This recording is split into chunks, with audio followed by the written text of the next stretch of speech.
An estimated 11 million children under 5 are facing extreme hunger or starvation across 11 countries in Africa, the Caribbean, the Middle East and Asia. That's according to Save the Children, which says immediate action is needed to avert a humanitarian catastrophe. A new report says levels of acute hunger were already at record global highs before the pandemic, and they're rising. The aid agency cites 5 hunger hotspots where the food crisis is extremely serious. They are Afghanistan, Yemen, South Sudan, the Democratic Republic of the Congo, and the Central Sahel.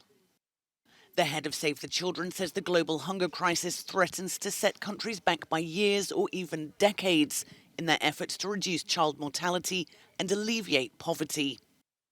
Conflicts and extreme weather events are 2 factors driving up levels of global hunger, not helped by widespread disruption to life-saving services designed to treat malnutrition. It's no coincidence, says the report, that many of the countries now most at risk of hunger are also the ones mired in war, despite the adoption of a UN Security Council resolution calling for a global ceasefire to help tackle the pandemic. Save the Children is calling on the international community to act fast to avoid a potentially devastating loss of life. Hermione G, Euronews. Well, joining me now from London is Banu Bhatnagar, who's from the charity Save the Children. Thanks for taking time to speak to us here on the programme. What actions exactly do you want the international community to be taking over this?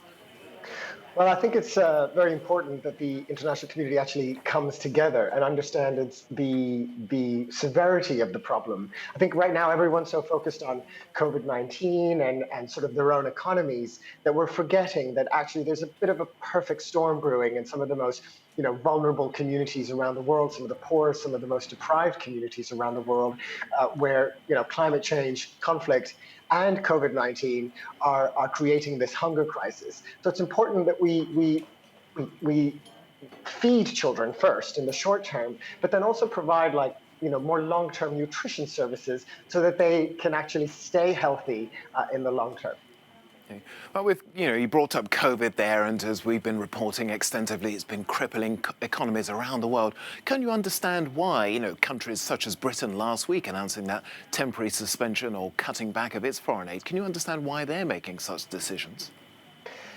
Look, it's understandable to a point, but I think we need to view COVID-19 and also the aid budget broadly as that we're only safe if everyone else is safe. It's no good fighting coronavirus just within your own country or your own locality when we live in a globalized world and when we know that that people move across borders. That if we want the economy to recover, we're going to have to address this as a global problem and as a global human family. And also, I think it falls to the rich countries as well to sort of take their fair share of helping the world's poorest and ensuring that they're not dying of preventable causes. It's not about doing more aid; it's about doing better aid. So do you think, well, you're saying that the richer countries have, if you like, a moral responsibility as well?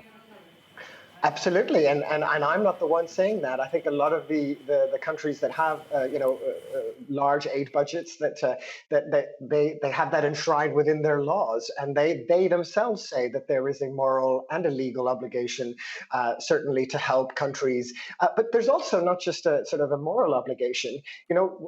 Hunger leads to deprivation, leads to poverty, which can lead to all kinds of other problems in society, which then can rock up on the shores of some of these countries, including migration and other issues. So I think solving the hunger crisis is good for everyone.